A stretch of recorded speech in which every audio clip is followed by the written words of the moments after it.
Egypt is a land of wonder, with its iconic pyramids, the legendary Nile, bustling markets, and ancient temples. For female travelers, the question often arises, is Egypt safe to explore alone? The answer is yes. With the right precautions, Egypt can be a safe and unforgettable destination. Tourist hotspots like Cairo, Luxor, Aswan, and Hurghada are generally safe, and locals are welcoming and helpful.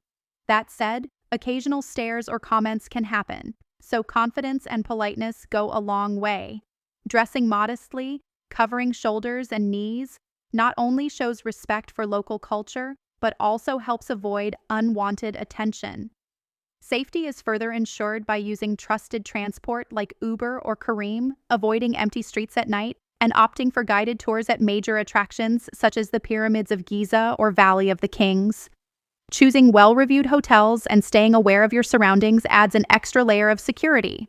With these simple strategies, solo female travelers can experience Egypt's magic safely, wandering through ancient ruins, cruising the Nile, and exploring vibrant markets. It's a journey filled with history, adventure, and warm hospitality that creates memories to last a lifetime.